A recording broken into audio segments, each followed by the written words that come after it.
It's the Pete Sousa Show. Sports, Pete. Nobody tells our stories better than our clients. The difference is stark. I was rear-ended at a stop. I thought I was fine, and then once I got home, I realized it's a lot worse than I thought. I ended up having a ruptured disc. You say you're not hurting, and then an hour later, you're saying you're in all this pain. I just felt like most people would think that I was lying. And that's when I decided to call Daniel Stark. I owe a lot to Daniel Stark. They really got me what I deserved. The difference is stark.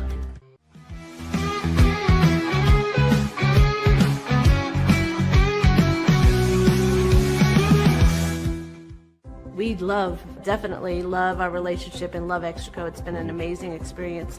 They made the PPP process easier. They were reaching out to me saying, what can I do to help you? That made a huge difference because my stress level, when we shut down, to afterwards was night and day. Our experience with Extraco has been phenomenal since the very beginning, so we love Extraco.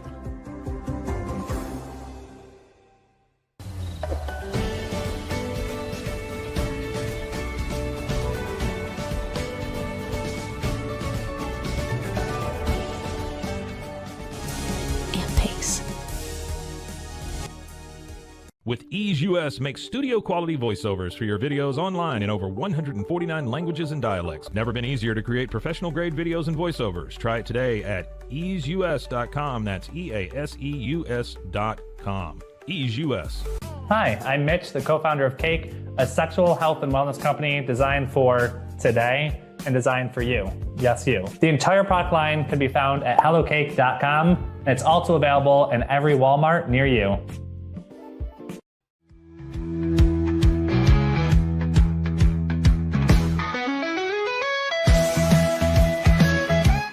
Send money abroad in just a few steps with Remitly. Sign up with your email, enter an amount, choose how your loved ones receive the money, enter your recipient's information, select a payment method, hit send, and relax. Download the Remitly app today.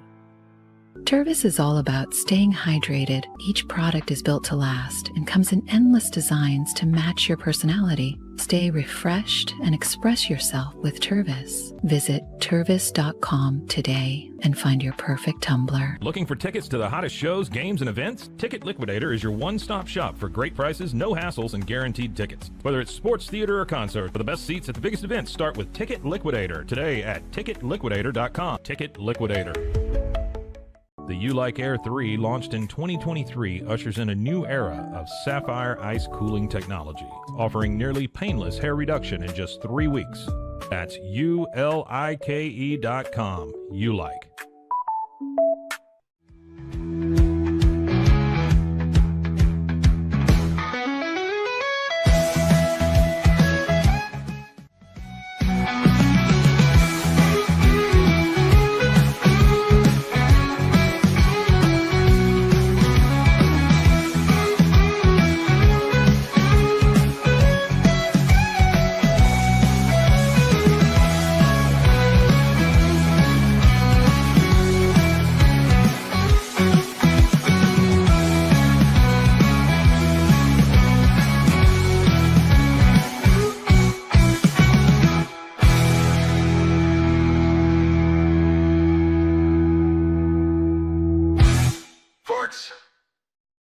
It is the Pete Sousa Show. We are live in Central Texas, presented by Slovacics, and we're stoked. We're stoked that you're here with us this morning.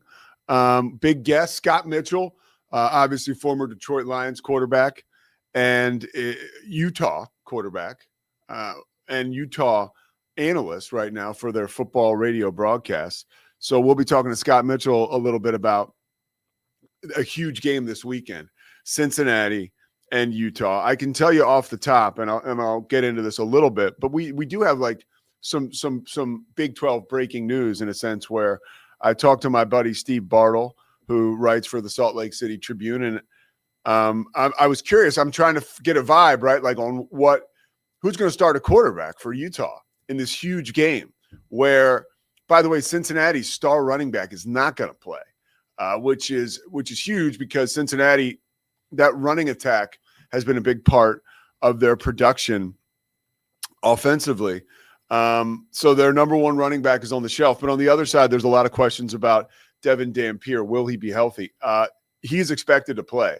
And that's from my man Steve Bartle out in Salt Lake City. And Bartle's going to join us tomorrow to talk about that game in particular, and also the Big 12, BYU and Utah, that rivalry, and how it's almost like it's a copycat situation in college basketball. And I think that Utah is copycatting what BYU did. And I'm curious to see if Bartle agrees and what he thinks about that. And I say copycat because, you get the guy who is a former NBA assistant coach. And in this case, Alex Jensen, we're talking about basketball now, was a player under Rick Majerus at Utah. So you have an alum, and you have that NBA pipeline, hopefully, right? As far as your head coach is concerned. BYU has that with Kevin Young, and they've had great success. Can Utah equal that? Are they trying to? That's something that Bartle will definitely be able to speak on. But today we're talking with Scott Mitchell, and Scott Mitchell obviously brings a lot to the table. He's got his own radio show, I think on ESPN Radio in Salt Lake City. So we're going to chat with Scott about the upcoming game. A lot of questions, right, this morning that we are going to talk about, maybe try to answer a little bit. A big question off the jump tonight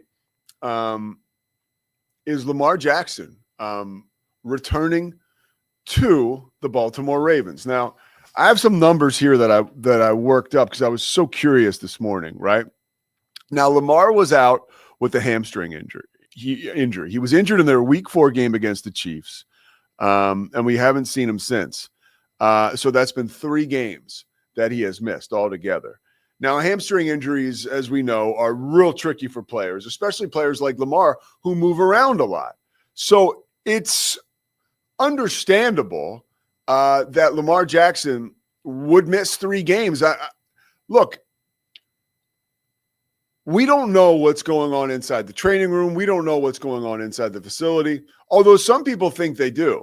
And this is where I am moved to a little bit of frustration, because Mike Preston is a columnist for the Baltimore Sun, and he is a reputable columnist. He's somebody who I've read for a while. I've watched him. There's a Baltimore sports podcast that he does. He brings in a lot of really good intel. And I understand that when you're in the columnist position, right? And it's kind of almost unfair. I'm so fortunate to be sitting in this chair, and Scotty rides shotgun with me a lot. Like, he will sort of take the same approach because he's so knowledgeable as a sports fan. But like sports talk radio, this show every day, which is not sports talk radio, but you get the idea. We get to bring our columns to life. And honestly, I was a journalism minor at Richmond, and it was so hard that I just dropped it. So I graduated with a communications degree, but I took a ton of journalism classes. When I always tell people, like, you want to know, like, real journalism, I knew it was not for me when I couldn't get the address right for, a fictitious story where there was a home invasion. And if you miss the address where it happened by one digit, which is a big deal, right? Because now you got another house that's being invaded. If you get it right, which you have to, you've got the right house where the home invasion happened. But if you got it wrong in class, you got an F, and that was it. And I remember being like, what? Like, I just wrote this great story with all these details. No, you got that one detail wrong, you get an F. So I didn't necessarily, I flirted with that, right? And I was around it a lot. I do not consider myself a journalist. I'm curious. I love true crime documentaries, real sports documentaries. I love that. Why go watch a movie when I can watch something that really happened? Most of the time, that's just how I am compelled to watch stuff. So back to Mike Preston. Again, he is a credible writer, a journalist, with the Baltimore Sun. And he has said on the record recently on this Baltimore sports podcast, if I'm not mistaken, that, Lamar has tapped out. Like he said, Lamar has tapped out on the Baltimore Ravens. And it's quite possible that this could warrant a trade. My biggest issue with this Mike Preston piece of news, right? By the way, I used to work for a guy at the Sixers, great dude. His name's Michael Preston, and he actually worked in the Baltimore Ravens public relations department, but two different Mike Prestons. Very, very different. One's black, one's white. So, that makes it easy for you to start. But this Mike Preston, the columnist, says that Lamar is tapped out, and he doesn't really give any evidence as to why, or as to, he doesn't even, as far as I'm concerned, like he doesn't even have like blind sources, right? To me, that's pretty egregious. And I'm not saying like, he is an awful guy or an awful columnist. Like everybody does this stuff once in a while where you're like, I have a vibe as to what's going on in that building. And maybe he did hear something that he can't share at all, that if he were to say on the record, I heard from a source, maybe everybody would know who that source is. I don't know. I really try to stay open-minded with all this. But I learned a long time ago. I remember when I was working as a schlep for the NFL Today, and Jerry Glanville was one of the personalities, and we were working for Football Scouts, the War Room. We were contracted by CBS, and we would give those guys information that they could use, to get ready for games, because we were like in it. We were constantly following the NFL and writing previews for games and stuff. And I remember Glanville told me one time, like, there is one thing that you can say, or one thing you can't say, really, that is a complete indictment of a player, a team, a coach, whatever. And if you're going to say this, you better be for goddamn sure it's true, is that a player or a coach or a team has quit, right? You cannot say that. You cannot say that unless you absolutely know it to be true. So Mike Preston, like, I think you might be out of line here. And I'm sure you're way closer to that situation than I am. But, to say that Lamar Jackson has quit on his team strictly on vibe, after the dude has put together a great run in Baltimore, where he is, my brother Michael is always like Lamb Jack this, Lamb Jack that. I think Mike created the nickname just to be a dipshit. But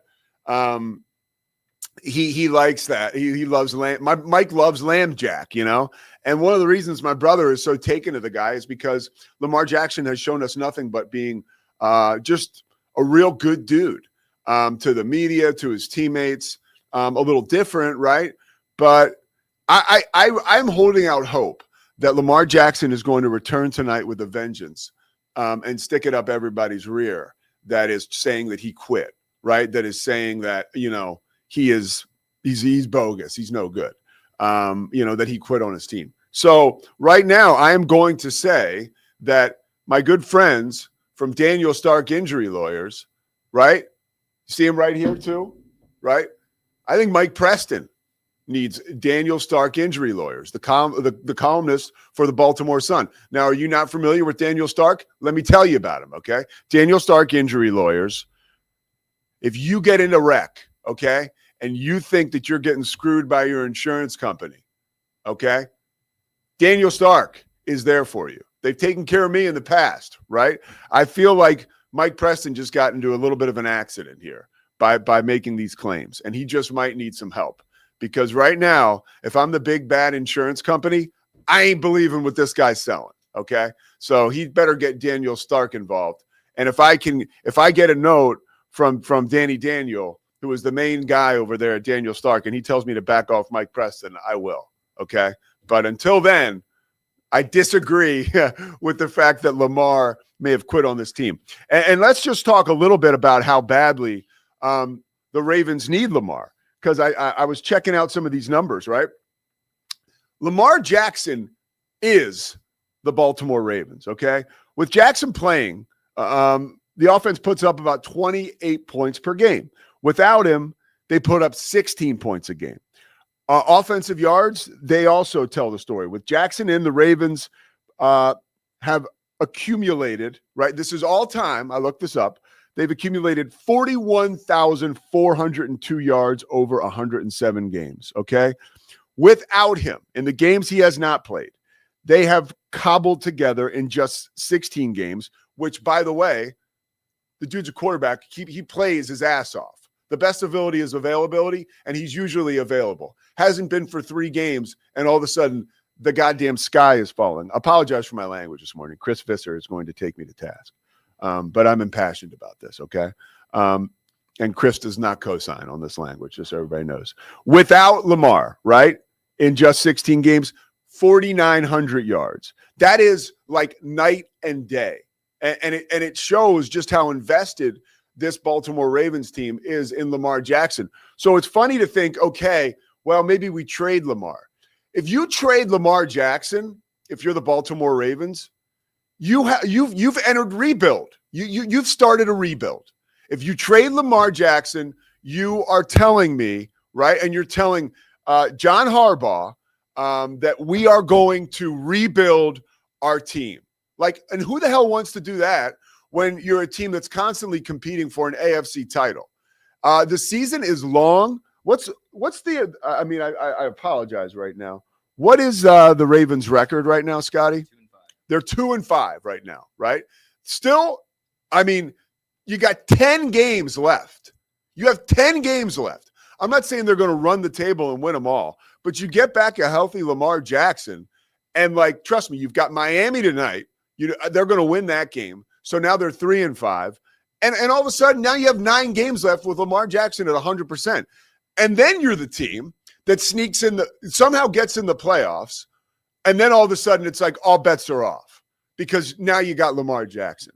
So I would appreciate if columnists that are putting together stories or be going on podcasts and saying that Lamar Jackson has quit and tapped out, I would love for them to at least the next time just give us some context, right? And hamstrings, like, I gotta say, for a mobile quarterback with athletic ability and skills that we have almost never seen before at the position, like, that is a tricky situation physically. And we've never known Lamar Jackson to be this guy who is going to get up there, pound his chest and say this or that. It's just not who he is. So if you're looking for him to come out and make some grand statement like, I'm all in, I really am hurt, like, that's not who the guy is. So tonight, this is why the games are the best, guys, and why sports is the best. Tonight, the best reality show in the world plays out before us, right? Baltimore and Miami. Where is Lamar Jackson at? And guess what? The soundtrack to that is going to be my man Al Michaels. And you can't beat that. So I'll be ready for that game. We're ready for a break. We're going to come back. We're going to talk college football. And God damn, there's so many coaching openings. It's broken through to the point where at one point this fall, I was freaked out by it and frustrated with it, right? Now I'm sort of like low-key, like excited and finding it scintillating, like, where the hell is everybody going to go? You know? We're going to talk about that when we come back. The Pete Sousa Show is presented by Slovakia.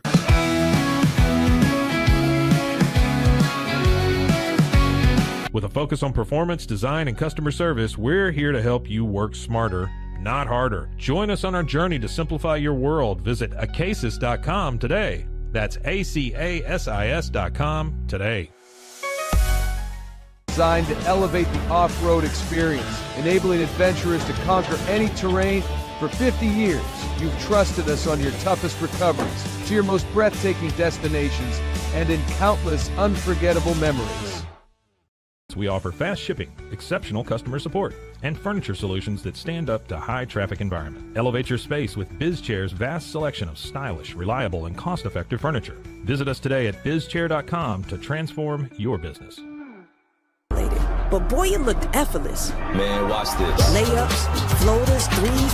He was like an unsolvable equation. I was born like this. His resilience, his strength, his belief, adversity never stood a chance. Know your power.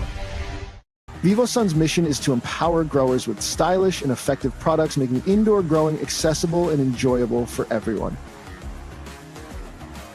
Visit vivosun.com today and get started making growing plants and vegetables easy and automatic.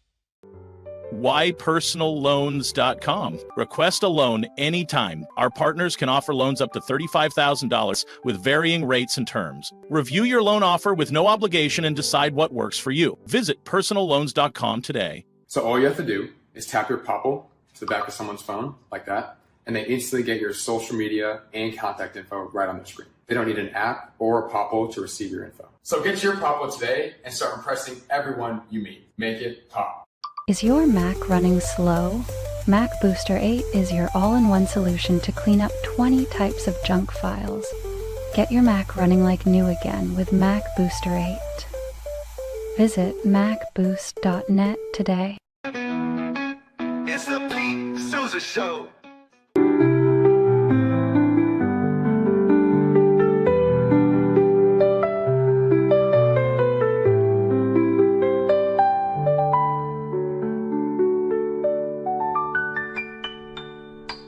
Farmhounds offers natural treats and chews made with quality products that support family farm, regenerative agriculture, and humane farming practices. Give your dog the best with wholesome, organic ingredients that promote health and happiness. Shop now at farmhounds.com. Circulon C1 Series Clad with Scratch Defense Non-Stick. Maximize cooking, minimize cleaning. Discover the unmatched durability and elegance scratch-free, worry-free, forever.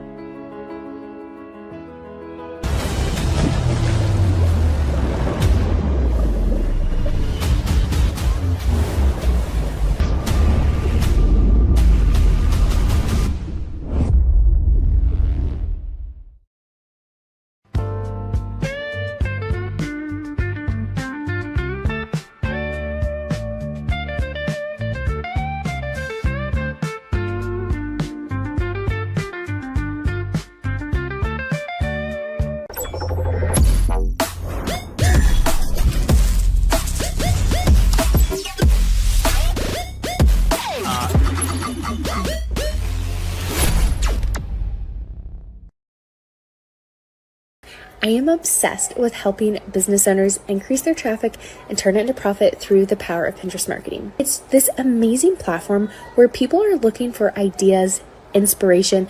They have a problem and they're actively looking for a solution. Stability.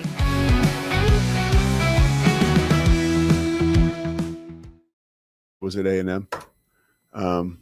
Scotty's on that right now. Scott Woodward. Scott Woodward, good call. So we're about to talk, if you're deep inside like college football, Scott Woodward was the AD at A&M that hired Jimbo Fisher, and he was the AD at LSU that hired Brian Kelly.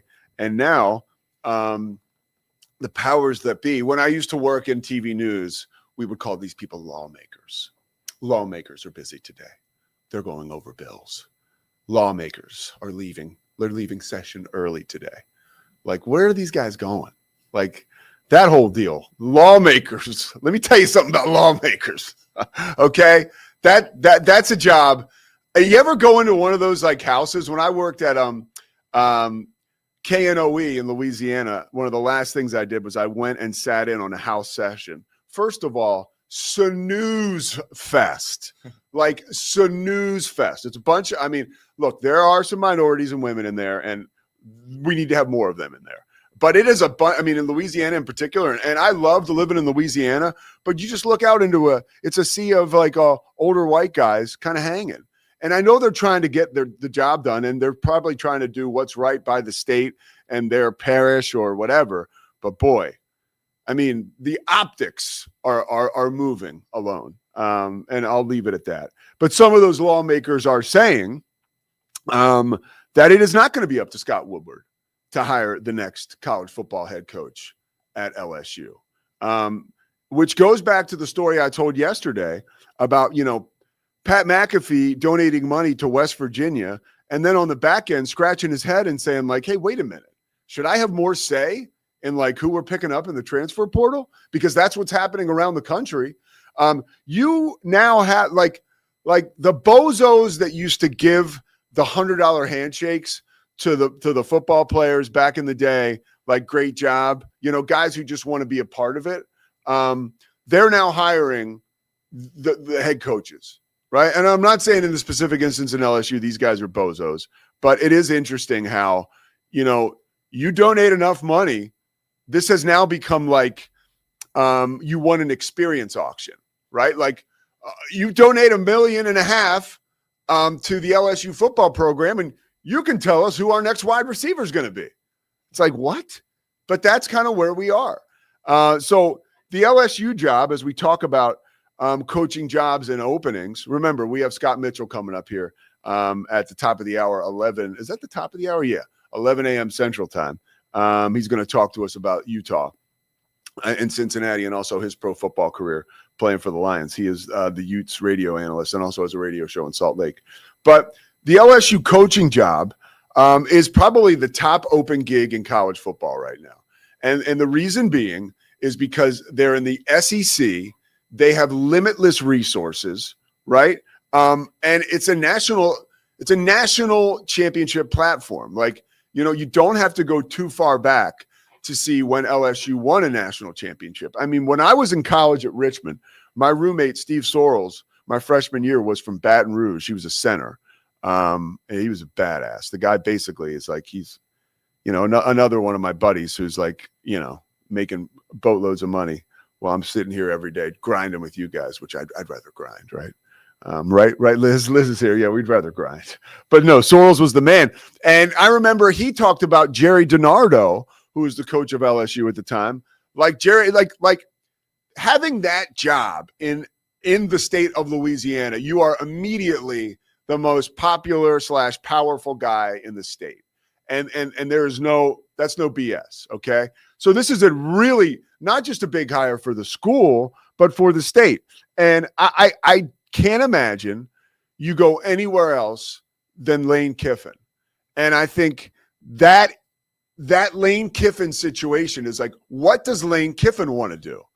Now, watching the Lane Kiffin documentary recently on ESPN, and I was talking to a buddy of mine from ESPN about this recently. And as somebody who's a sober guy, I can, and I don't know if Lane Kiffin works a program. Like, I have the big book of Alcoholics Anonymous back up there, and that gives you an idea how I keep it going. But it's different for everybody. Whatever Lane is doing, it's working. Like his I don't have to tell you guys, we all see it. The demeanor, the way he talks, how comfortable he is in his own skin, wearing life like a loose shirt. So this is a little inside baseball.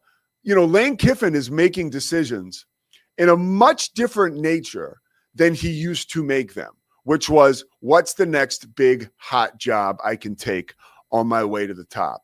And the guy is wildly talented, was before he stopped drinking, right? Like even like the runs he had, I think at USC, we kind of gloss over the fact that they had half the scholarships available, and he still took them to like double-digit wins and began the following season ranked number 1 in the country.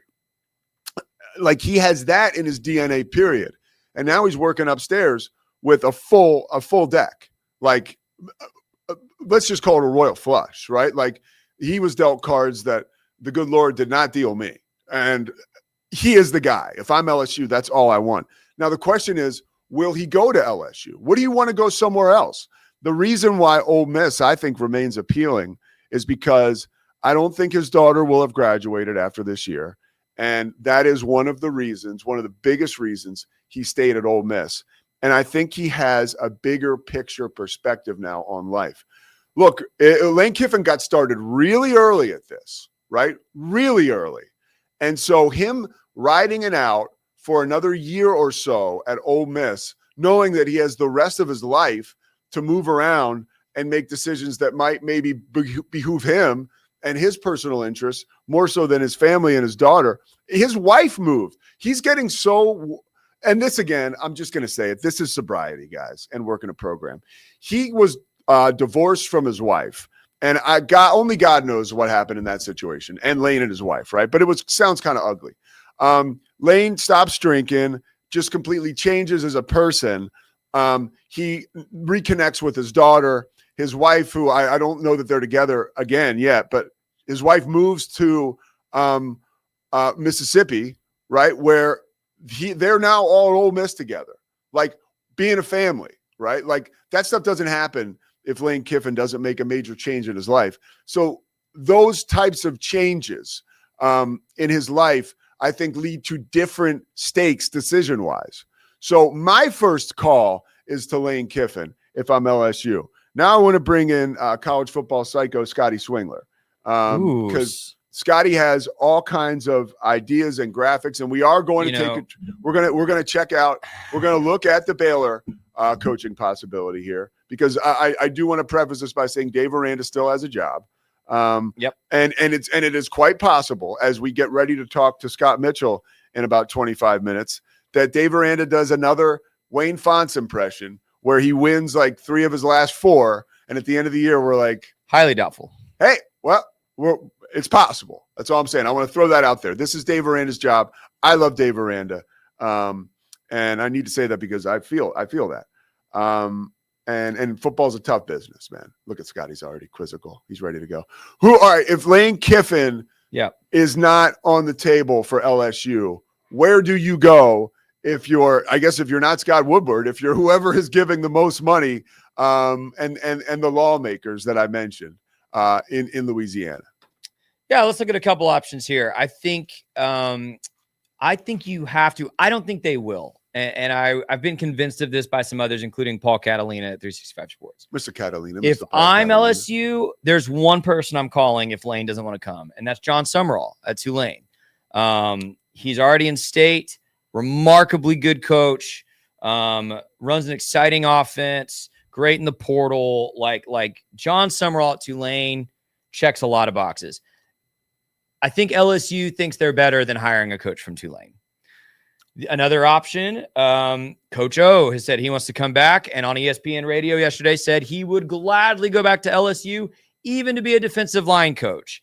I think you call Coach O if you get Kiffin and see if he'll come be your assistant head coach, defensive line coach.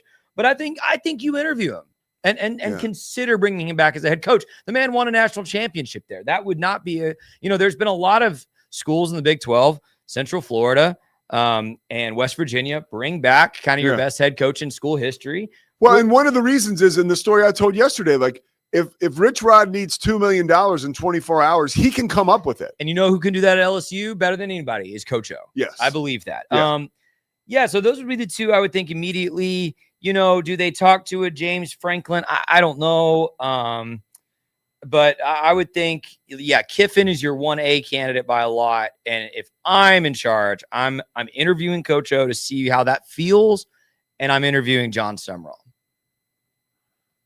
What about any other big names? Because the Summerall thing, by the way, is, and I've been hearing this around like college football people, Summerall is maybe more likely than you even let on there because the Scott Woodward situation is always big game hunting. Great point. Right? Great big point. Game hunting, a ton of money. I do get a feeling that kind of taking that power away from him enables maybe a more thorough, thoughtful search of not just the next big name, right? Yep. A guy like Summerall. Well, the Summerall would be great. By the way, I received a DM 2 days ago that Summerall would be really interested in the Baylor job if it opened up. He sees that as a cultural fit. Was it John Summerall? No, but it was someone who knows John Summerall. Really? It was. And he would be interested in the Baylor job. He has been overly involved with FCA everywhere he's been as a coach, cites that Christian faith thing is a very high value for him and would be very interested in Baylor from a cultural perspective. I mean, who knows from a football or what other offers he may have, but he is interested in Baylor. If LSU, here's one more name for you, and I don't think they're going to get him, but I think they're going to call him the home run if they can't get Kiffin. He's like Kiffin. He's younger than Kiffin, and he's arguably already had more success than Kiffin. Is Kenny Dillingham? Yeah. I don't think Kenny's ready to leave Arizona State. That's his school. I think he's very loyal. I think he's very sincere about that. But I think LSU is going to call him. I think you have to. And I think he would be a home run hire and a good fit if somehow they could convince him to come to Baton Rouge.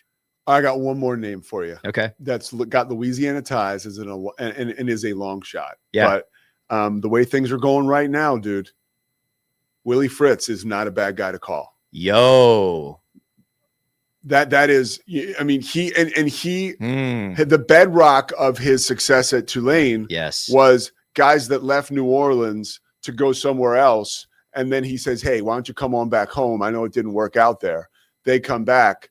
And you're working. That is a really good call out. Yeah. I don't know if Fritz wants to immediately take another job that quickly, but and I don't know either. But that's one of the 5 best jobs in the sport. Yeah. So, let me be very clear. After I was giving a columnist a hard time, I have no reason to there's nothing on the inside. That is just something that, looking back from afar, that can make a little sense. Now, Willie would tell you, he's a little older. Yep. And if you look at his maturation, he doesn't take jobs and just bounce. I mean, correct. The guy was at the FBS level for 15 years, just absolutely kicking ass. So I would say it's probably unlikely, if you look at his history, that he would leave, but that could be somebody they call. And it would be a good get. I mean, I think, and again, in my context, I do a Baylor show every week, so I'm thinking about Baylor constantly. My biggest thing for Baylor, if Baylor searches, is get a proven winner. Yeah. Don't take swings on someone who's not a proven winner as a head coach. And there are very few more proven winners in college football than Willie Fritz. Yeah. I don't, let's take a look at your Baylor graphic. Just possibilities. Again, Dave Aranda is still the coach. Let's make that very, very clear. And they're getting set to play UCF this weekend. This is a critical game. I said it yesterday on Inside the 12. It's a critical game for the future of Baylor's program, I believe, because, if you're at home, the attendance will say a lot, and so will the performance. Yep. But go ahead. Yeah, so I hate doing this, by the way, but we're going to do it. I'm gonna make these every week, and we don't have to do them on your show every week. I might do them on my show. I haven't decided, but I'm gonna have some power rankings every week. Power rankings being, this is who Scotty would hire, not who I think Baylor is necessarily going to hire, although I think there's quite a bit of overlap. Okay, here's what it looks like for me this week. Casey Keeler has come to the very top of my list. This guy was at Sam Houston State for over a decade, won a national championship, one of the very few coaches in America who can overcome the might of the Dakotas at the FCS level. And at Temple, already in year 1, they're saying he's easily the best coach they've had since Matt Rule. Yeah. The knock on Casey Keeler is going to be that he's older, to which I would respond and say, do you think Houston right now gives a rip about Willie Fritz's age? And do you think Indiana gives a rip about Curt Cignetti's age? Your age doesn't matter. If you can build a program and win, I think it's worth it. Casey Keeler was Joe Flacco's coach at Delaware. Built a powerhouse, carrying on what Fritz did at Sam Houston, is now killing it at Temple. And his career winning percentage, I believe in 25 or 26 years of being a head coach, he has 4 losing seasons. So he's at the top of your list. He is. Okay. And I think it's because, and I guess I am weighing a little bit what Mac likes to do. Proven head coach at the lower level. And we've already swung at Temple once, and it worked out. So it wouldn't surprise me. Okay, number 2 is Eric Morris. I shouldn't have to explain that. I think of all the group of 6 guys, especially with Texas ties, he makes the most sense. That offense is crazy this year. I think he's going to go to Oklahoma State, actually. If I had to guess where Eric Morris will be this time next year, I bet it's in Stillwater. And he's a Mike Leach guy. Correct. But 3 for me is Will Stein. I know that's going to be a trendy name for a lot of jobs. Yeah. But he was on Jeff Traylor's staff at UTSA, obviously calling one of the most dynamic offenses in college football at Oregon. Young Texas guy. I think that works. Brian Newberry. He's going to stay high for me. Played football at Baylor. Elite defensive coordinator for many years. Navy's head coach for the last 3 years. And just a quick question about Newberry that I was thinking about yesterday that I didn't ask. Yeah. That's, for me, mentally, it's tough to break through to. We are in an environment where, that quick release, short passing game or 5 wide down the field passing game, that's Texas football. This guy's coming from a service academy. Now, you did a good job of touching on, hey, he's a defensive-minded coach. Yeah. So offensively, correct. Whatever he did at Navy he throws that's I don't gone. think. Yeah, there's no way. And, Yeah. and I even got some text joking when I've suggested it. Bring the triple to Baylor. No, Yeah. that's not. Okay. He's gonna come here and he's gonna hire a Sean Bell. It would just be the immediate name I know, the passing game coordinator at Houston. He's gonna hire a spread, like you're saying, Texas style, spread him out and sling the ball around kind of coordinator. I have very little doubt about that. But I like him as a head coach. By the way, one of the criticisms of Dave Aranda's team, especially this year, lack of discipline, lack of fundamentals. Yeah. Getting a guy from a service academy who's defensive minded, those things will get cleaned up immediately. How some of the other recruiting and some other things play out, don't know. Okay. But would discipline immediately happen? Yes. And then fifth, and this surprised me, but I went through a lot of names. Pete, I wonder if it's not prudent to just give Keenan Hall a year. Give him a year. I say that because on 247 or 247sports.com, he is ranked as the best recruiter in the Big 12. He is largely credited as the primary reason Baylor is not only getting some of its best recruiting classes ever, but is particularly getting 4-star running backs now in every How did they just class. get? I read something where they just got a 4-star to flip. Rylan Morris to come to Baylor. Rylan Morris. How the hell does that happen? Well, in this climate? he already flipped once, so he was committed to Baylor. He flipped to Stanford. Now he's flipped back. I have a very cynical reason I think he flipped back. Why? If you don't want to share, you don't have to. You don't have to look far. There is a current player who plays his position who is publicly liking Instagram posts calling for Dave Aranda to get fired and whose father is tweeting about him transferring. Is this Bryson Washington? No. Is it Dawson Prendergrass? No.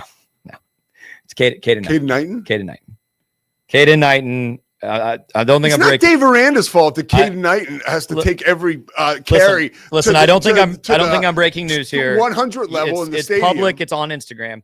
Caden Knighton Run is north liking, and south, Caden, before you start liking Instagram. He's posts liking about Instagram coaches getting posts, fired, and right? his father is popping off on Twitter about transfer. That's always healthy. But anyway, Keenan Hall, man, I just think if you love what Aranda's doing off the field, if you love the recruiting class, if you really believe in the staff, and by the way, I think Baylor's got some excellent coaches on the staff. Dallas Baker, Paul Gonzalez. Like, these are great coaches.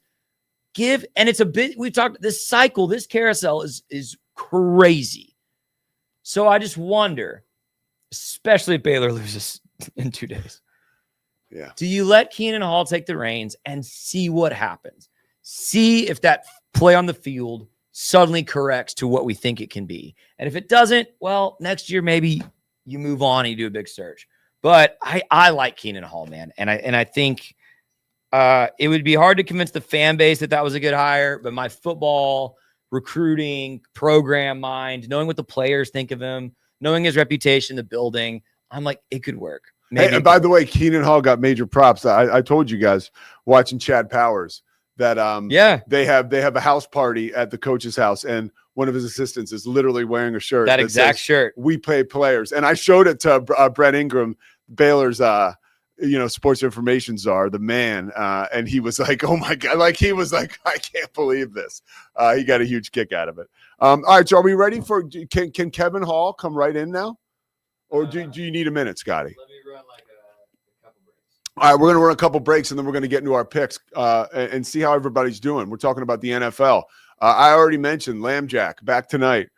Big moment for him. And Kevin Hall is going to take us through some football games where we're going to keep picking. And Underdog, of course, presents all of this. Thank you, Underdog, for making this happen. Kevin Hall is here. We'll be right back. Serving Central Texas since 1889, TFNB, your bank for life, takes pride in being more than a bank.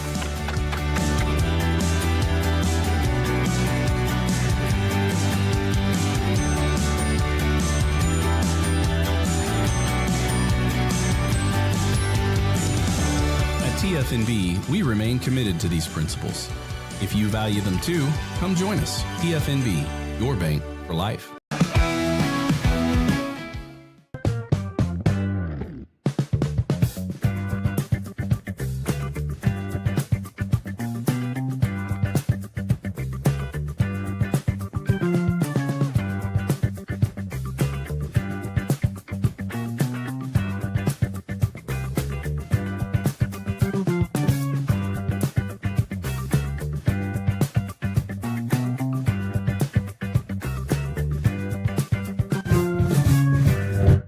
Bubble allows you to make it real and for it to actually work.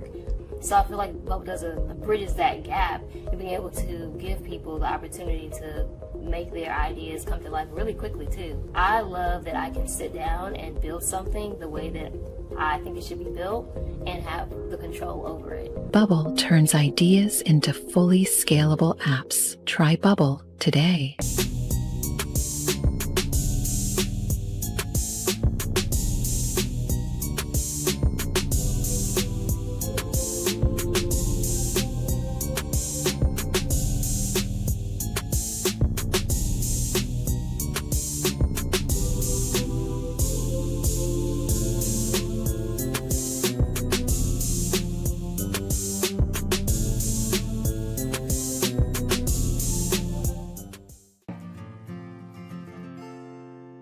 Hi, I'm Jo from Face Theory. You're going to want to have a specific goal for your skincare routine. What do you want to achieve? Active ingredients are really strong, and if you're using too many at once, your skin can get overwhelmed. Don't overspend on products. Choose products that have scientific research behind them. At Face Theory, if you're not happy with a product, just say so, just give us a shout and we'll give you your money back, no problem.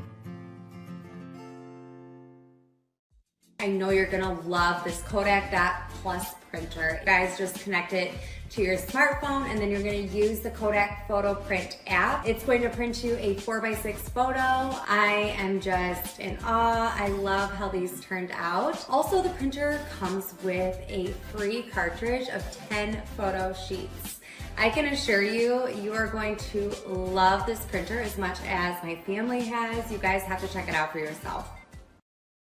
Streamline event and appointment booking with Amelia's sleek, modern, and fully customizable booking forms. Tailor the colors, fonts, and design to match your brand and seamlessly integrate with your WordPress website. Whether it's for events or appointments, Amelia makes booking simple, stylish, and perfectly aligned with your business. Enhance your booking experience today at WPAmelia.com. That's WPAMELIA.com. Amelia. When you learn a language with Babbel, you start a journey that takes you further and further. Anytime and anywhere you wish. It's easy and fun. Broadens your horizons and keeps your brain fit. A journey into new thoughts, new cultures, new adventures. So what are you waiting for? Start your journey with Babbel now. Go to babbel.com or download the app. BadCreditLoans.com is a pioneering service provider that has carved a reputation in the financial industry for its dedication to helping individuals with bad credit secure loans. By making timely repayments, borrowers can gradually repair their credit history, thereby increasing their chances of securing better loan terms in the future. BadCreditLoans.com serves as a beacon of hope for those with bad credit. Simple, fast, and reliable loan application process. And its commitment to responsible borrowing makes it a trusted partner in the journey towards financial stability.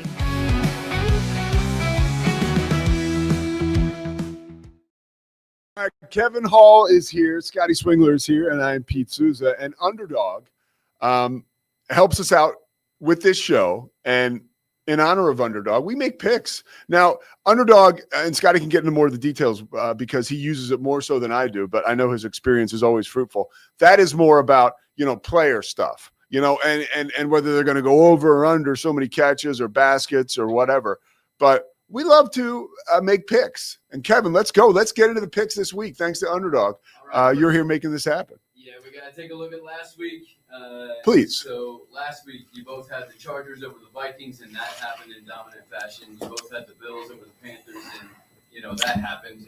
The Bills came back from their break on fire. And then you both picked the Eagles over the Giants, and that happened, although there may have been some questionable calls around. Whatever. Can we have a moment for Kim Scatteroo? That was unfair. Yeah, that sucked. And then you both had the Broncos over the Cowboys because, of course, we all thought that the Cowboys' defense was a problem, and then we found out the offense was a problem too. And then, Pete, you had the Packers, and Scotty picked the Steelers. Hey. One definitive thing we've learned this NFL season is stop using yellow uniforms. Dude, that was heinous, man. Like the Chargers and the Steelers both tried it, and it was awful. Yeah. The helmets, I thought, looked like, like the hats that are like extra large on people. I felt like that's what the helmets looked like. They're just looked so big because of yellow. Okay. And then you both had the Chiefs over the Commanders, and even though they had their receivers back, they didn't want to give them the ball, so that happened as well. So on our show, on our picks, we shout people out if they got a perfect record, and somebody got a perfect record this week. It was Liam. Oh. But it was also Pete. Yo! Yeah. That was a scary yelp, but okay. Uh, I'm 27-21 on the season. Liam's 29-19, and you guys are now tied with that comeback week. 14-11 for Pete and Scotty. So let's get into this week's picks, starting with tonight's matchup. Two teams just coming off of their second win of the season. The Ravens at the Dolphins. Lamar Jackson coming back. What do you think? Let's start with the winner, Pete.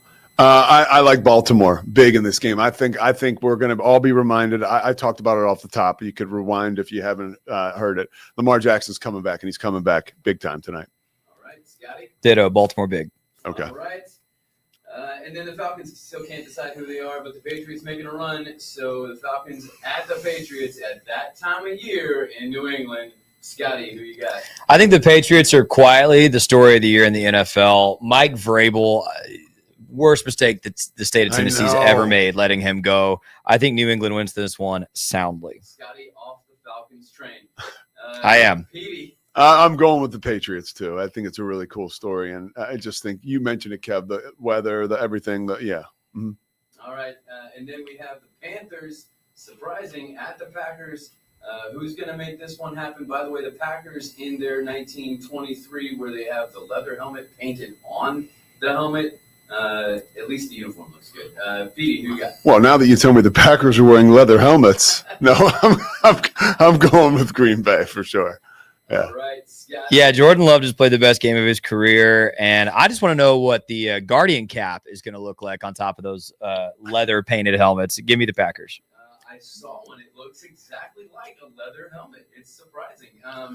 And then we got the Broncos at Houston. Houston starting to streak, but Broncos not. It's not letting up. This is the two best defenses I think in the NFL against each other. Scotty, your turn. I love D'Amico Ryans. Houston had a nice comeback last week. I wish I could pick them, but I think Denver's the best roster in the NFL and top 3 head coach in the NFL, Denver. And it's your Super Bowl pick. That's right. Pete? Let's go Texans. I'm going. My buddy John Tobias with Strength in Numbers. They visited the Texans headquarters this week. He said they were amazing to him.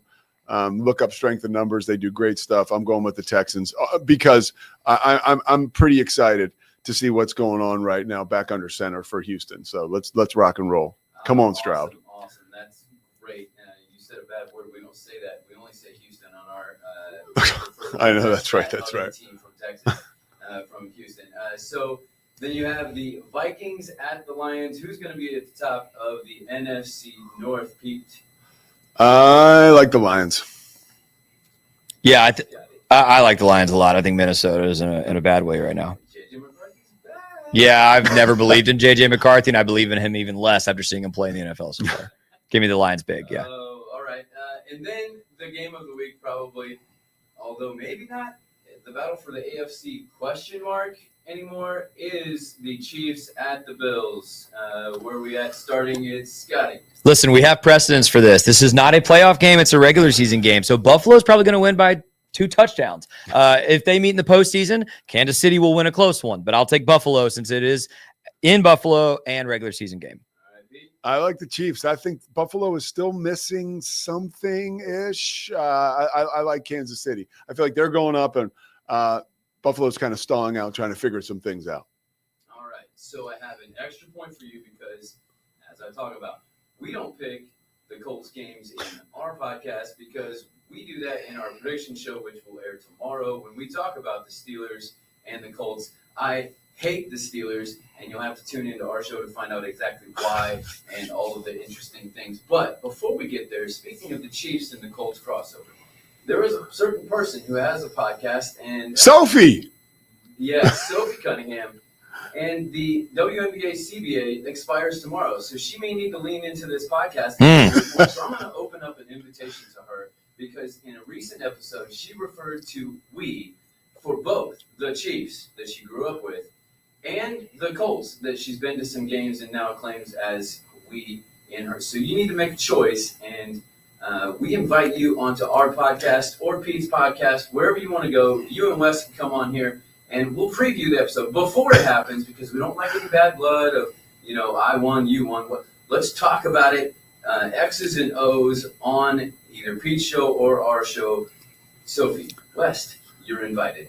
There you go. So, with all that said, it's time for you guys to pick the Colts and Steelers game. We're starting with Pete. Steelers, bounce back. Let's go. All right. They've lost 2 in a row. Yeah, I know. So, although the Colts did beat both the Steelers and Aaron Rodgers last season with Anthony Richardson at quarterback. Hey. Scotty.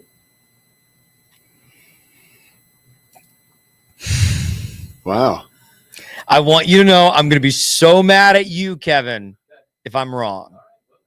Let's go Colts. Let's see it. I need to get more of a lead on Pete, and I think I would have. I was leaning Pittsburgh a little bit, but you've been trying to get me to pick the Colts for 4 weeks. So, and I want to say, Kevin, if we're not allowed to have multiple teams in life, then I'm off the Indiana Hoosiers. I will always be loyal to my Baylor Bears. I guess I'll have to return that football school IU shirt that I bought. So if you get so fired up about someone supporting 2 different teams, I'm off the Indiana train, Pete. You do notice I am wearing a Houston Oilers hat because the Houston Oilers no longer exist, and that's why we refer to the other team from Houston. All right, we'll get you. Do you have anything else, Kevin? No. Okay, because we've got Scott Mitchell, and if Scott Mitchell is ready, we are ready to roll into the big quarterback right now, who's going to set us up for Utah, Cincinnati. And also, I'm curious to talk to Scott because he's been a guy who I followed my entire life, and he's with us today. You're at your home in St. George. Is that correct? Yeah, that's correct. It's sunny St. George, southern Utah. Moved here about 2.5 months ago. So. How's it going? Really good. I'm super happy here. It's a beautiful part of the country. And of course, I'm still in the great state of Utah, so not too far from the kids and all that stuff, but far enough away. We have people coming and visiting us all the time. It's a great place to come. And you're on every day in Salt Lake City, ESPN radio, and of course, you're the analyst for the Utes football team, which is this year probably a very fruitful endeavor for you. Just to start off with Utah and Cincinnati, I was just messaging with Steve Bartle from the Salt Lake City Tribune, and I was like, hey, give me a feel. What are you hearing about, because people like you and him know better than me as to Devin Dampier's availability. He says that Devin Dampier, he expects him to start in that game. How important is it that Devin Dampier is the starter in that game on Saturday with ESPN College Game Day, all the bells and whistles? Not that matters, but to Utah's chances of winning. Well, I may be a little controversial here, but I've said publicly all week long, I hope they start Bird Ficklin. He was extremely impressive last week. As I've looked through like Utah's chances of getting to the Big 12 championship game, it's very slim. A lot of things have to happen. There are 4 teams that basically have to lose a lot of games, and it's improbable to have happen. Now, in my dream world, I would love to have BYU and Utah there, and there is a scenario where that could happen, and I would pray for that. That would just be incredible, but the likelihood is not.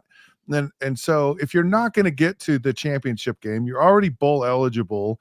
Find out what this young kid can do. He's extremely talented. He's a better thrower than Dampier is.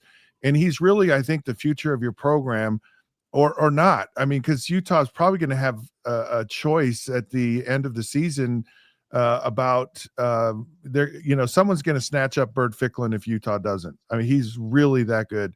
And so I would say let him play the rest of this year, work out that kind of freshman, highs and lows you get, and then you go into next season with a very seasoned, very ready player for the next 2 or 3 years. I believe the ceiling for Devin Dampier is where it is, and if Devin Dampier cannot run in a game, then it's not good. And that's what happened in the Texas Tech game. That's what happened in the BYU game. and the woes or the fortunes of Utah football really rest in the hands of the quarterback. And we've seen that over the last really 6 years. Cam Rising, when he was healthy, was unbelievable. When he wasn't healthy, Utah was horrible. Now they've found a quarterback, Dampier, when he's healthy, he's good, but when he's not, it's an ugly thing. And I think Bird Ficklin has a better ability to throw the football. There's more balance there than I think you get with Dampier. So I'm personally hoping, I know it's a long-winded answer. It's a great answer though. But I'm really hoping that they play Bird. And now Jason Beck has a relationship with Devin Dampier, but who really has a relationship in college football today? I mean, it's really about, there are no loyalties on both sides of it. So I think if you're looking out for the program and the best interest, in my opinion, you start Bird Ficklin. This is one of the many things about you that I really like and respect, is that you're not afraid to just tell the truth, even though it might ruffle some feathers, because that kind of grabs me. I'm like, wow. Because Dampier has been the guy who has sort of been presented to us all year long as this is the answer for Utah football. But in that Texas Tech game, he was very limited. And then we find out afterwards that he was hurt, maybe a little more so than we had thought at all. What do you make of Kyle Whittingham and some of those, the rascal in him playing with some of those injury report, some of those games he plays? How do you feel about that? As a broadcaster, I'm lucky enough to call games play-by-play, and I've never gotten burnt by this, but I've heard a couple guys who've been like, we were ready. We were told that this guy was starting, and then this guy marches out after the opening kickoff. What do you make of some of the chicanery that goes on there? Yeah, Kyle Whittingham is probably the master of gamesmanship. As it relates to situations like this, and holding his cards close to his vest. And, I was going to be really fascinated to see how he handled the league requiring him to divulge what player availability is. And I think he probably looks at it as it's up to interpretation, right? It's like, well, questionable. What does questionable mean? Well, probable means, doesn't mean definitive, and so it's kind of that lawyerly term, or, yeah, probably he was going to play, but, he didn't. I think he's still trying to push the envelope with that as far as he possibly can. He's very adamant, and has been from the very beginning, that I don't really want to divulge information about my team if I don't have to. I know what it's like to have to prepare for a certain player, and then that player doesn't show up, and that is a problem. If he's required to do it, I think he will. He may be questioned on this. He may be pushed by the league to maybe get a better understanding of the definition of what questionable, what all of the different things mean. Typically, I know, like, it's a big deal in the NFL. I know, like, when a guy is probable, he doesn't just get scratched on game day. It probably means he's going to play, means he's probably going to play, unless, he gets struck by lightning on his way to the game that day. So I wouldn't be surprised if there's maybe some clarification that happens with the league, and because I think it's a little vague right now at Utah. What is the vibe around the Utah football program right now heading into this game? I know a lot of people were surprised, because it is a huge celebration of the school and the football program, that ESPN College Game Day is going to be there, a month and a half after, Fox Big Noon Kickoff was there. It's a good time to be a Utah Ute, especially when you look in the rear view and see that last year, the injuries, Kyle Whittingham was handcuffed all year long. Now it really feels like this program is thriving, and it's got to be a cool time. Yeah, Game Day showed up several times in the past, and it hasn't gone well for the most part for Utah. A lot of fans will feel like it's similar to the jinx of being put on the cover of Sports Illustrated, or the Madden curse, or whatever. It feels like that for Utah fans. And, for me, I look at it as Kyle Whittingham's done a tremendous job here at the University of Utah. And I think there's respect for him and the program around the country.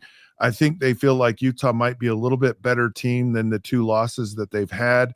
This is a very, very important game for the conference. Cincinnati also has respect. It's a program that's, been to the college football playoffs before. They've done well. They've had great years in the past. And so, it should be an incredible game.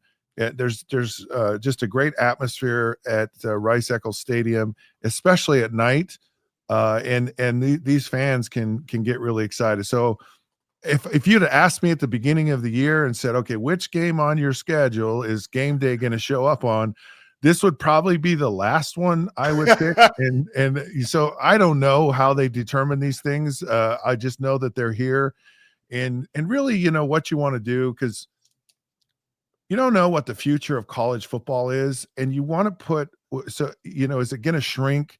And Utah is a program that's really elevated its status with the Pac-12 and all of that, but they've kind of stumbled in the Big 12, and so you want, when the nation's watching, you want to put forth your best effort. You want to show out. You want to create a perception. Hey, we're a program to be reckoned with, and you don't get these national opportunities every day here. So I think there's a lot of pressure, or there's a lot of at least for me, like, you need to relish this moment and really make the most of it, so that the nation says, hey, Utah is a good program and something that we want to consider as we move forward with the changing landscape of college football. Well, you go back to 1988 when I was a kid, right? The nation was in agreement that you were a great college football quarterback, right? And you were a great quarterback in the NFL. But like, how much different was it back in 1988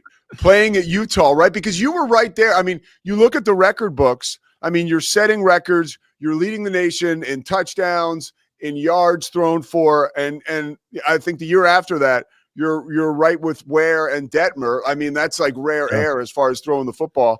How much different was the spotlight on Utah when you were playing as compared to now? Well, I'm 4 conferences ago, when I played at Utah, and a lot of the yards came out of desperation. It was a crazy conference. We threw the ball, 50 times a game was not unheard of. We had an amazing offense. There are things that we did with formations and creativity that were laughed at the time, and now they're commonplace. So we had a pro style offense. I was in my whole career, both college and professional, I was really blessed to be in some amazing systems with some incredible coaches. Innovative systems. Oh yeah. Tom Moore, when I was in Detroit, it was kind of the beginning of Tom Moore. Tom Moore is still coaching. Yeah. Of course, he coached Peyton Manning, and he went all the way to back to Terry Bradshaw, and he's still with the Tampa Bay Buccaneers, still running the same stuff that we ran in Detroit. So I've been very fortunate that way. And quite frankly, it's hard for me to watch some of college football because, and for some reason, they think the players can't get it these days. They can't get complicated systems. They can't, for some reason, read a defense or read, route combinations. And it's like, yeah, I coached high school football. I taught high school kids how to do stuff I was doing in the pros.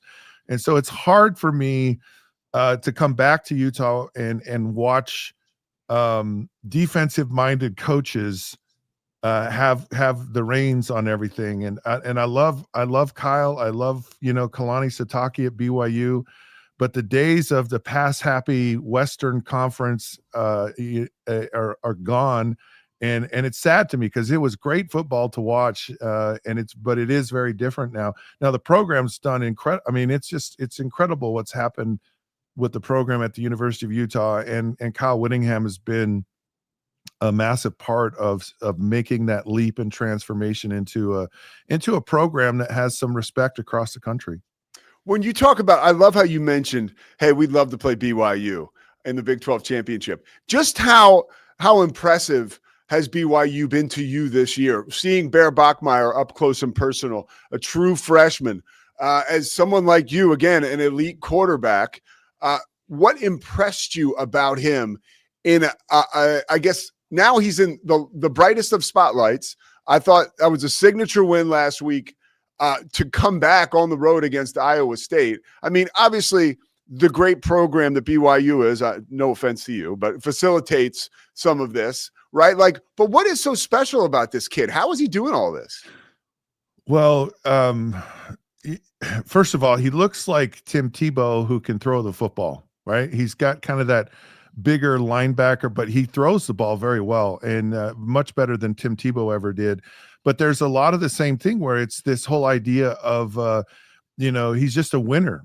He's a kid that finds ways to win football games. He doesn't flinch. He doesn't seem to be affected by any circumstance, whether he's on the road, whether they're down, whether they're winning, and he just finds ways to win football games. He doesn't beat himself. He plays hard, and he in no moment has been too big for him. I mean, I thought, oh man, he'll get in this rivalry game and he'll feel the pressure of this, and something will happen. He's going to throw interceptions. He's going to show that he's a freshman, and never at one point has this kid shown, okay, I'm a freshman. I know he's had.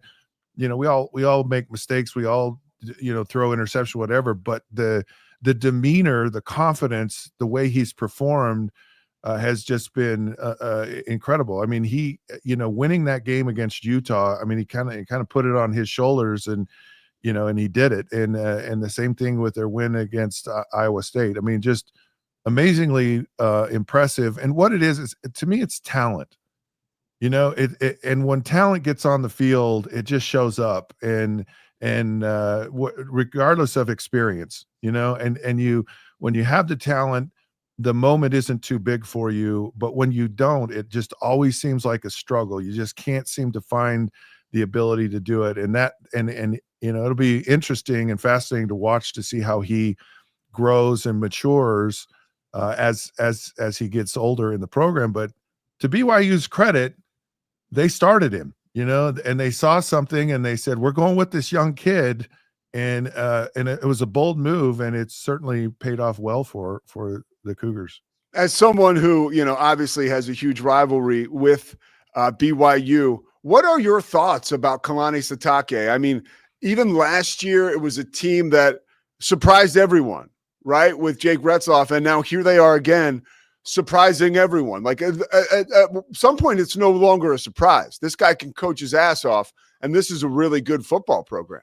No, I'm just been extremely impressed with Kalani. I think he has one of the tougher coaching jobs in the country. In some regards, it's like coaching at a military school. There are limitations, and the honor code and the expectation for students at BYU is different, and it's not like anywhere in the country. And it's hard to attract players to come to that program. It's even harder when BYU was independent. Like, to me, that would just be the worst place in the world to want to coach. And your schedule's really weird, and you have really good teams, you have really bad teams, and at the end of the all, no one cares. You don't have a conference championship, and he weathered through that, but he also made some tough decisions. I mean, Ty Detmer, who is probably the most revered player in BYU history, Kalani fired him, and I thought that was a tough move, and so Kalani's just done a tremendous job of navigating through these very difficult times. He's made tremendous tough decisions, and I think he's really grown as a coach. But I think the thing that I think that really helps Kalani the most, the BYU job is not for everyone, but it is for him, and he embraces. He's an active member of the Church of Jesus Christ of Latter-day Saints. He played at BYU. He's an alumni. He really understands the value of that, and he's a good human being on top of everything. And he's really at the right place at the right time with the right people around him, and he's not afraid to bring people in. Jay Hill, very popular, could have possibly surpassed him in popularity. And some coaches are afraid to do that, afraid to bring someone in who might be better than. I know he has coaches that are former Utah players who coached with him, Gary Anderson and and they've coached together in a lot of situations, and Gary's helping him out. And so he's not afraid to bring people in. He's not afraid to make the tough decision. And he really knows how to sell and bring in the right people that work at BYU, which is just phenomenal. He's done an incredible job. And Scott, you're doing an incredible job today. This is great. A couple more questions for you because I'm curious about your career because I watched just about all of it. I was actually, I'm look right here, no offense, right? Eagles fan, grew up in Philly. So I was at Veterans Stadium. Talk about an awkward situation for me. My girlfriend at the time when I was in high school, her dad was like, let's go to the Eagles game. And it was actually a great experience. It was Don Shula's record-breaking game in which I remember you got hurt. Peterson had to finish the game. But Shula breaks the record. And that's when, Scott Mitchell was really on my radar. What was your experience like in Miami? Because, from 30,000 feet, it's like, oh, that must have been amazing. He's Scott Mitchell, and now he's learning from Dan Marino and Don Shula. But there were some star-crossed moments there, too. What was your experience playing around those legends? And at the time, really, Miami was one of the perennial organizations in the NFL. Yeah. First of all, my best experience in Philadelphia in Veterans Stadium is getting a cheesesteak after the game from one of the equipment guys. That's the highlight of I have not had a good experience in Philadelphia. Not a fan of that stadium. I'm not a fan of the fans. I've had family members who literally had to leave the stadium for the fear of their life. And I love the passion. I love that you all are crazy. I just haven't had good experiences in Philadelphia, but as far as I Miami, apologize, by the way, for some of my I do, because some of that stuff is out of control. Look, I've had former teammates who played for the Eagles, and they're like, man, it is hostile. They boo Santa Claus, and it's all good. Fans are great, but when you say it looked amazing from 30,000 feet and from 3 feet where I was so intimately intertwined in Miami. It was beyond that. It was, for 4 years, every single meeting I was in, I sat between Don Shula and Dan Marino.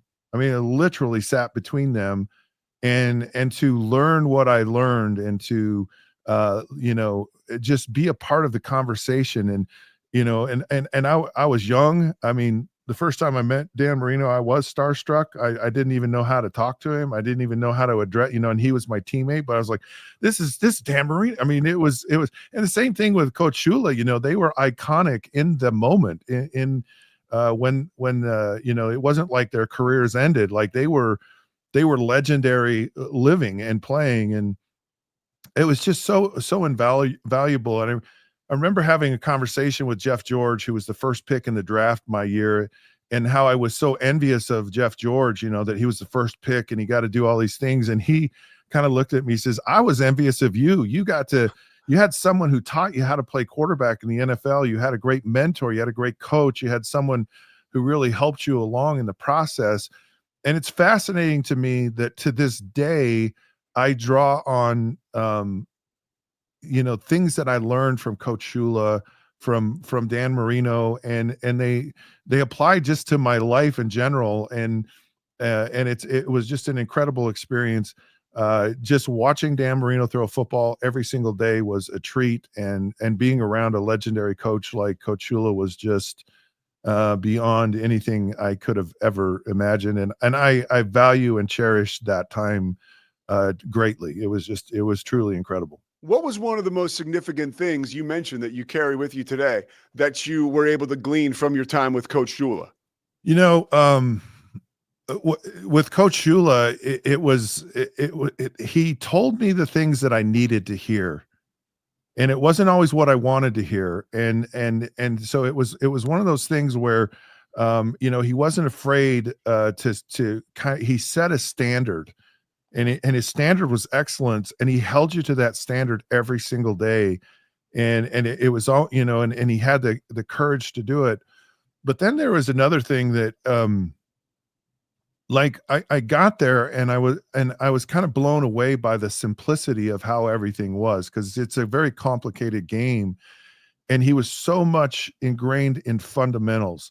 And he's like, you are going to master this play. You're going to master playing the game of football. He says it's really simple. It boils down to who blocks better and who tackles better. And that's who wins the game. And it's not anything more than that. And he never varied from that. And if you hear players that played for Coach Shula in the 1970s, 80s, all the way through, if you went to practice on Wednesday on, October 12th, it would be the same practice every Wednesday for decades. And he was a master at staying with a process and never ever varying from that. And that's really, and it's hard to do. A lot of people don't want to do it. A lot of people don't have the attention span or the willingness to stick to it like Coach Shula did. If you could describe, and I'll wrap up with you like here in a minute or two. If you could describe your experience in Detroit with Wayne Fontes, how would you describe that? It was hard in some ways because I think we really didn't fully realize the value of what we were or how good we were. I'm not sure Wayne Fontes really wanted me as his quarterback. And so there was always a little bit of that there. But we did a lot of great things in Detroit. For me personally, it was like, I just wish we would have had more time.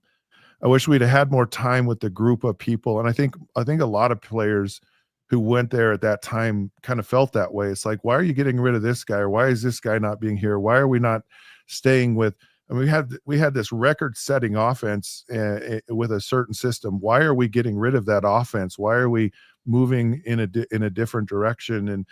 And I think that was the challenging part for me. Like, I've never seen a fan base more loyal and more passionate. And I was all in Detroit, and I lived there year round. I trained there. I was committed to winning a championship there, and I really just felt like we just didn't have enough time.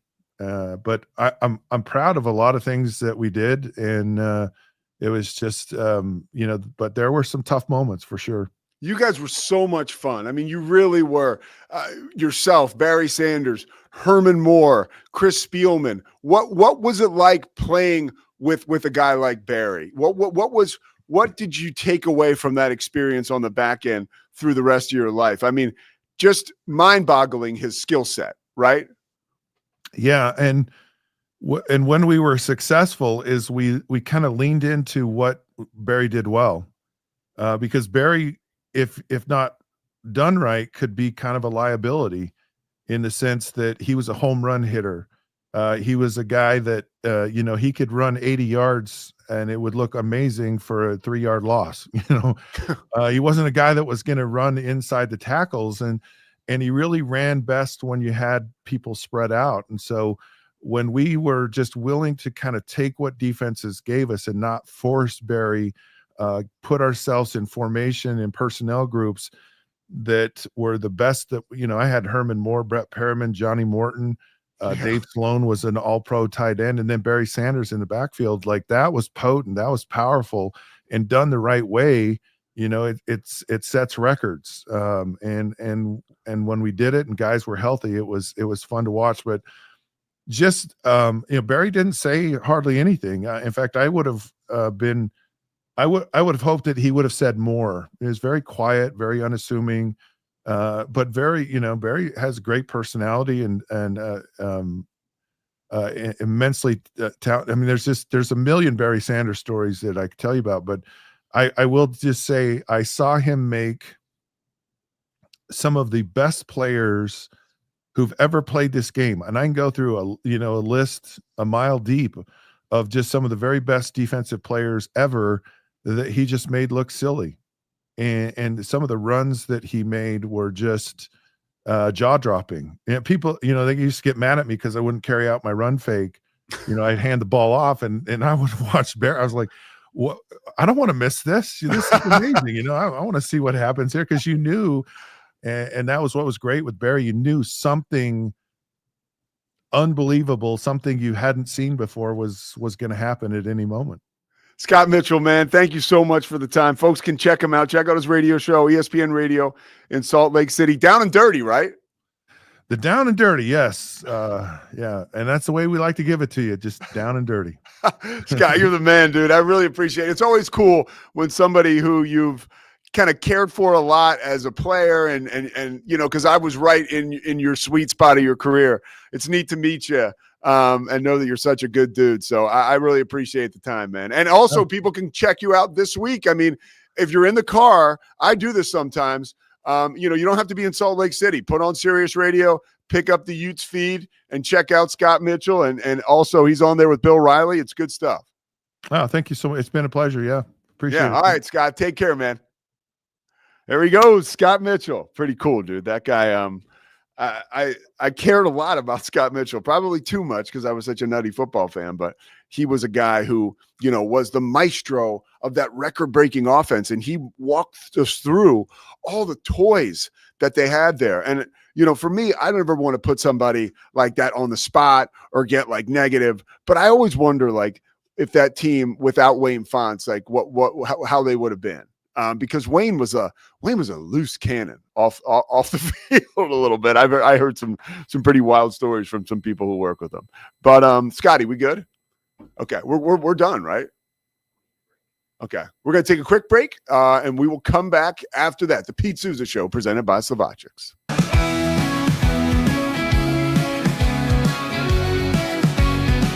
It doesn't matter if your investment budget is small or big. All you need is Benzinga Pro and its powerful news alerts, price tracking, and portfolio monitoring. Subscribe now, and we'll skyrocket your portfolio today. Experience with the Bosley MD hair regrowth kit was amazing. It was easy to use. It let me take off my hat. I could go in public and have my picture taken and feel normal again. BosleyMD.com.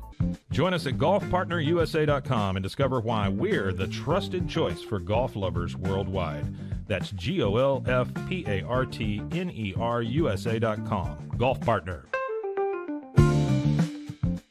Experience the future of secure private cloud storage with Internix. Protect your files with end-to-end encryption, ensuring your data stays private and accessible only to you. That's INTERNXT.com today. Apollo Neuro is a new kind of wearable that helps your body recover from stress, that helps you calm down and feel better. You sleep better, and you can get back to being yourself. Learn more at apolloneuro.com. Protect your online privacy with NordVPN. Browse securely, access content from anywhere, and keep your data safe with military-grade encryption. NordVPN.com. That's NORDVPN.com.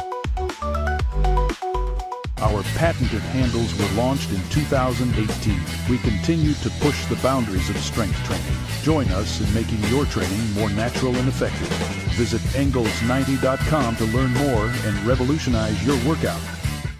Dive into adventure with Scuba.com, your ultimate destination for top-tier scuba and snorkeling gear. Whether you're a beginner or a pro, trust Scuba.com for the best in diving equipment and expert guidance. Explore now at Scuba.com. That's SCUBA.com. Scuba.com. At Fullwell, we bring together the expertise of registered dietitians, MDs, and OBGYNs to give you the best fertility support. Fullwell, your trusted partner on your fertility journey. Visit us at FullwellFertility.com. Experience the perfect blend of exquisite craftsmanship and life-changing technology with Gevi. Every product is built with precision, featuring specialized parts that ensure durability, efficiency, and safety. Upgrade your everyday with Gevi. Visit us at GEVI.com to discover more. It's the Pete Sousa Show. Football is back, and Underdog is the best place to make picks and win money all season long. Playing on Underdog is easy. Just pick whether your favorite players will go higher or lower on stats like touchdowns, receiving yards, interceptions, and more. Get your picks right and you can win up to 5,000 times your cash. You can play with as little as $1. Download the app today and sign up with promo code SOUSA to score $50 in bonus funds when you play your first $5. That's promo code SOUSA. That's SOUSA. Millions of fans have already won billions making picks on Underdog. Will you be next? Underdog. Make picks. Win money. Must be 18 plus, 19 plus in Alabama and Nebraska, 19 plus in Colorado for some games, 21 plus in Arizona, Massachusetts, and Virginia, and present in a state where Underdog Fantasy operates. Terms apply. See assets.underdogfantasy.com/web/play and get terms _DFS_.html for details. Offer not valid in Maryland, Michigan, Ohio, and Pennsylvania. Concerned with your play? Call 1-800-GAMBLER or visit www.ncpgambling.org. In New York, call the 24/7 HOPE line at 1-877-8-HOPE-NY or text HOPE-NY. That's 467-369. All right, Pete Sousa Show. So glad to have you. Great stuff. Today on the show, multiple people. Scott Mitchell, Kevin Hall. It's been a good show. Hey, I did want to let you know I make my college football picks on Thursdays, and because Underdog's not just something we advertise, it's something I play all the time. And I've won some money this week. I've lost some money this week, but I'm still up. I think for the past 7 days, I took some big swings on college football. I normally just do 3 picks per submission. I did 6. But I think every single one of these is rock solid. Let me show you what I'm going with for college football this week. Avery Johnson, big game. Kansas State hosting Texas Tech, higher than half a rushing touchdown. That dude is money on the ground. I think he scores with his legs. Jaden Mayava, I hope I'm saying that right, USC quarterback. He's had a very good year kind of quietly in Lincoln Riley's offense, playing against Nebraska. Nebraska has shown you, again, some chinks in the armor. So I got him with higher than 1.5 passing touchdowns. By the way, the last time he threw for less than 1.5 passing touchdowns was like September 7th. So I think that's a pretty safe pick there. Connor Wegman. They have unlocked that Houston offense the last 2 weeks. He's had almost 100 yards and then over 100 yards in the last 2 games on the ground. So I've got him with higher than 34.5 rushing yards against a not very good West Virginia team.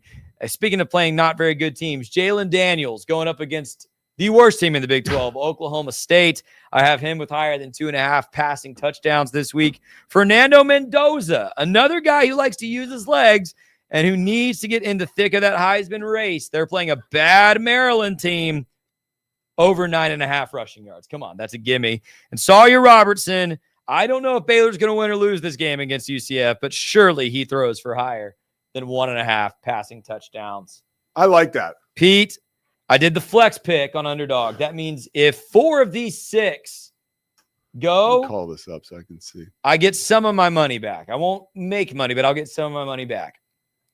If 5 of the 6 go, I double my money on this bet or on this pick. Okay. And if 6 of 6 go, I win a lot of money. And you can win a lot of money too, friends. Underdog, use the promo code Sousa, SOUSA. Pete, I think that's a pretty good submission on Underdog. I feel really good about this. The only one that I don't like that I think you could lose is the Jaden. Really? USC at Nebraska. Yeah, it's at Nebraska. It'll be cold. It might not be totally conducive to him throwing a bunch of passing touchdowns. And we just got some breaking news while on the air through ESPN's Pete Thamel. Nebraska coach Matt Rule signed a 2-year contract extension this morning, which will take him through the 2032 season. It includes a $15 million buyout this year.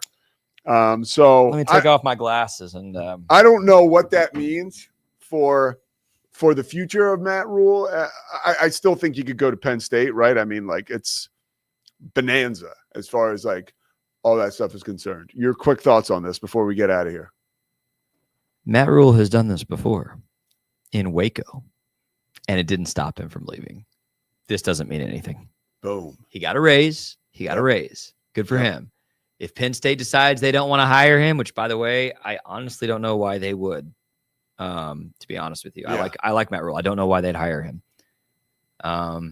He got a raise. If Penn State offers him this job, he's leaving. Yeah, he will. Yeah, that's what I think. I was told by the guy that I worked the West Virginia TCU game with last week for ESPN, Craig Halbert. I asked him about Matt Rule because Craig is he's like the high school, college football recruiting expert, and so he really is sourced up with all these coaches. And he knows a lot about all this stuff. And I asked him about Matt Rule, and he was just he's spinning his wheels at Nebraska now. Why would Penn State want him? And I was like, interesting. Interesting. So, all right, we'll be back tomorrow. We're going to talk with Steve Bartle. By the way, I got, if you guys watch this show, I got a message from Coach Hansen And it was a great message. He's the best. So when I saw he called me, I slept in this morning. And so I saw he called me and I was like, oh man, I'm in trouble. But it was the opposite. He loved our little tribute to him yesterday.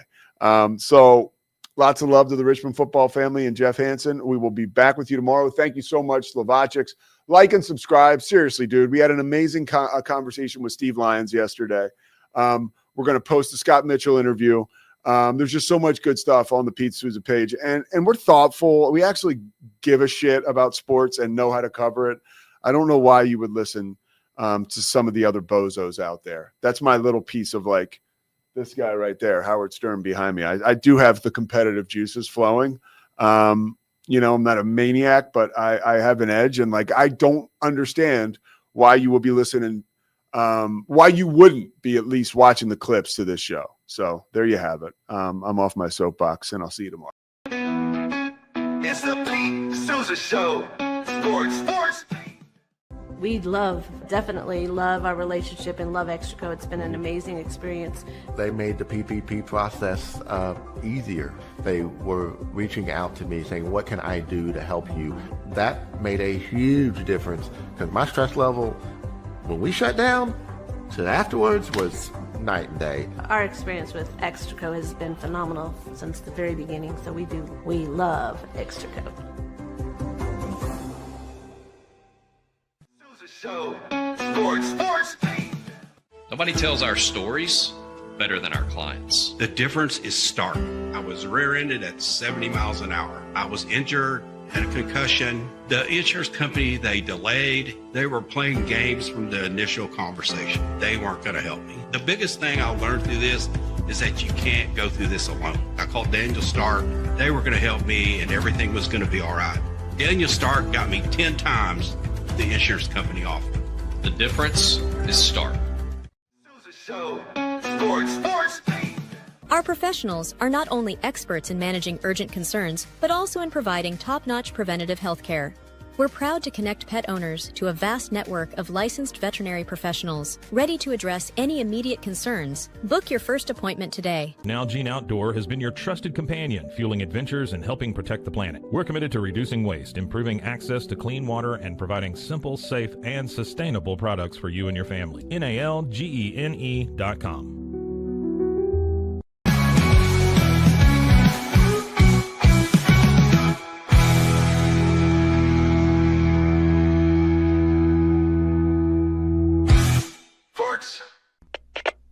We are Rogue Media Sports.